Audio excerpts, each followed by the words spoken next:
Talvez um dos principais erros de um bom cristão é se considerar autossuficiente. Talvez se considerando uma pessoa forte, inabalável, imbatível.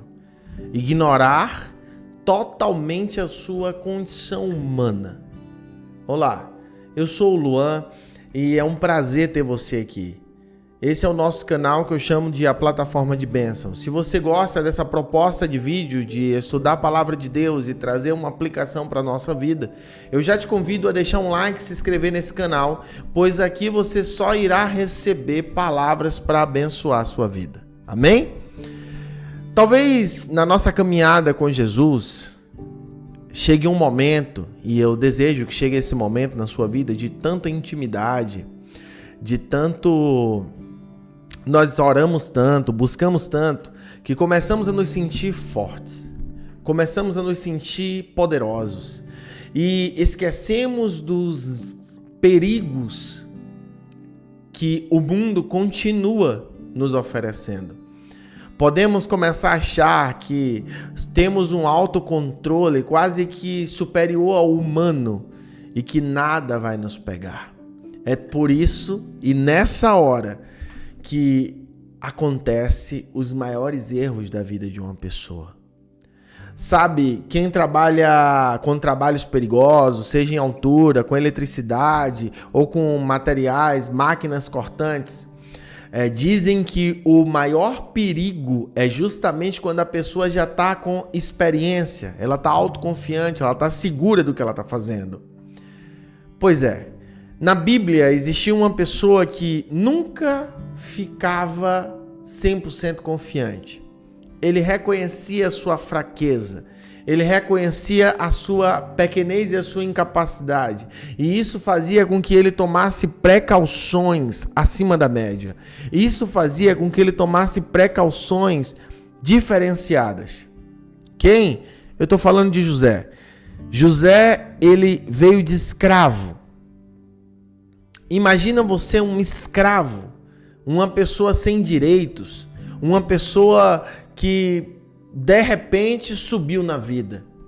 Uma pessoa que de repente era chefe da casa, talvez do segundo homem mais importante no Egito, que na época era a maior potência do mundo. Nessa época, nesse lugar, esse homem me escolhe um escravo para ser o mordomo da sua casa. Só que quando a presença de Deus nos envolve, por vários motivos físicos e espirituais, começamos a crescer, começamos a avançar, começamos a evoluir. Nesse sentido, a esposa de Potifar começa a dar em cima de José, chamando ele para o leito dela. E José, ele, em um momento, reconhece que ele não pode flertar com o pecado. E isso ficou registrado na Bíblia. Eu quero convidar você para ler comigo. Vai aparecer aí na sua tela Gênesis capítulo 39, a partir do versículo 11. Leia comigo. Certo dia, porém, quando José entrou para fazer o seu trabalho, não havia mais ninguém em casa.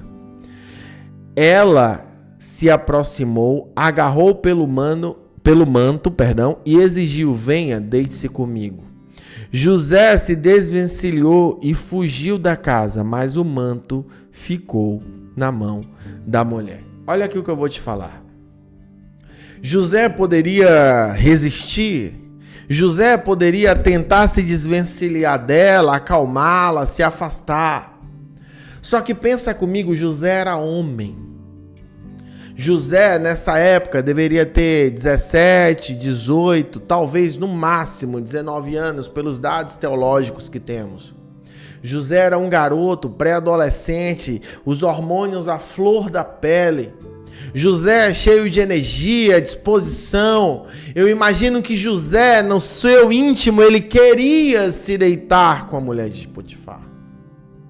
José, eu imagino que algumas noites ele deve ter ficado pensando, aquela mulher deveria ser um espetáculo de mulher, ela deveria ser muito linda. As mulheres egípcias, por exemplo, elas tinham horrores a pelos, então ela deveria ser toda depilada. Imagina, ela devia ter uma alimentação fora da curva. A pele dela devia ser macia. José sabia que a principal solução para aquele problema era sair correndo. Sabe que muitas vezes algumas amizades elas passam do ponto e chega a hora de você sair correndo e você não sai. Você continua naquele lugar. E quando você continua naquele lugar, justamente você acaba caindo no pecado que não era para você cair. Por quê? Porque você não fez o que precisava ser feito. Você acreditou que você era forte o suficiente para resistir àquela tentação. Não acredite nisso. Você não é forte o suficiente. Você vai cair na tentação. Você precisa se proteger, homem. Escute o que eu estou te falando. Você precisa se proteger. A Bíblia vai dizer que os olhos são a candeia da alma. O que os olhos veem, o coração deseja. E uma vez desejado, nunca mais você consegue se livrar.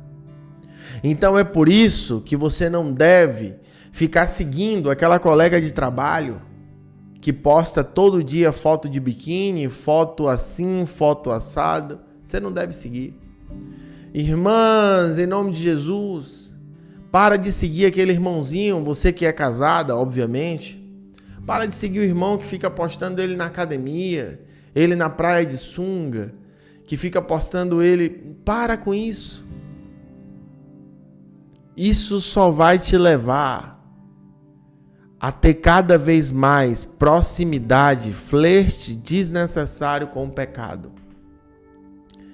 É como você que é cristão, mas todos os seus amigos são do mundo. Aí chega num sábado à noite, não teve nesse final de semana nenhum retiro, nenhuma atividade, você tá lá em casa, 8 da noite, você tá em casa, deitado, vendo TV, você pega o celular e começa a ver story. Aí tem um que tá na balada, aí tem outro que tá na festa, aí tem outro que tá na pizzaria com 3, 4 moças, aí o outro tá ouvindo som não sei aonde, e você começa a encher sua alma daquilo, e a sua caminhada com Deus, que tá começando, começa a parecer pouco, porque os outros estão vivendo uma realidade de engano e de ilusão, mas a sua alma tá sendo alimentada do engano e da ilusão. Para de ver esses stories. Para de flertar com o pecado. Para de... Não, eu vou lá, mas eu não vou beber. Eu já vi isso. Eu já fui do mundo, gente. Eu não sou hipócrita. Eu já vi alguns colegas, ele aceitava Jesus, ele começava a caminhada e ele ia para o mesmo ambiente de festa e ele falava, eu não vou beber, porque agora eu sou cristão, eu não vou beber. Eu só vou ficar aqui para conversar com vocês. Não dá certo.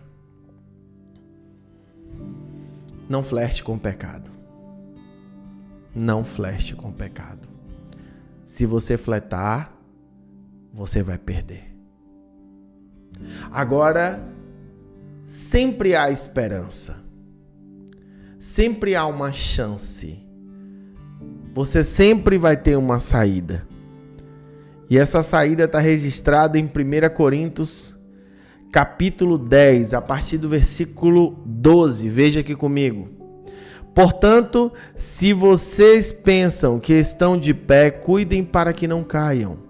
As tentações em suas vidas não são diferentes daquelas que outros enfrentaram. Deus é fiel e Ele não permitirá que tentações maiores do que vocês podem suportar. Quando forem tentados, Ele mostrará uma saída para que consigam resistir. Deus, Ele é justo.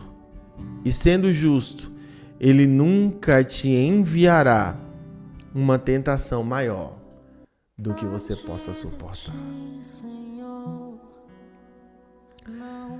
Não flerte com o pecado. Não pense que você vai conseguir vencer. Não! Eu consigo, eu sou forte. Ô, irmão. Quem tá de pé, cuidado para não cair. Sabe, eu vejo os escândalos de pastores. E eu imagino que um dia aquela irmã mandou uma mensagem a mais. E era o momento de talvez ele não responder, mas ele respondeu. Ou o contrário. Talvez aquele pastor mandou uma mensagem a mais. E era a hora da irmã não responder e ela respondeu. Talvez aquele pastor falou alguma coisa que não era lícito de um pastor falar. Mas a irmã ficou com receio, porque fica ouvindo essas coisas, porque ouve, eu não posso falar nada contra o ungido do Senhor, então se ele falou, tá falado. Não, minha irmã. O pastor só tem legitimidade enquanto ele está dentro da Bíblia. A partir do momento que ele sai da Bíblia, a legitimidade dele acaba totalmente. Um pastor é diferente de um rei. O rei de Israel, ele tinha autonomia total naquela época para aquele povo. Pastores não são reis. E muitas vezes a gente tende a colocá-los nessa posição e alguns acreditam piamente que são reis e cometem graves erros, gravíssimos erros. Que você possa ter clareza de identificar, pois o pecado vai bater todos os dias na sua porta e vai te perguntar: você está disponível? E você tem que estar com os olhos abertos para todo dia responder: não estou disponível. Amém? Um beijo no seu coração, fica com Deus e que o Senhor possa guardar você. Possa guardar a sua casa, possa guardar todos os seus caminhos e que você possa prosperar. Estamos aqui todos os dias às 7h15 da manhã para abençoar sua casa e sua vida com um conteúdo da parte de Deus. Paz. Fica bem. Se inscreva nesse canal, deixe seu like, apoie essa ideia de compartilhar a palavra de Deus aqui no YouTube, tá bom? Paz.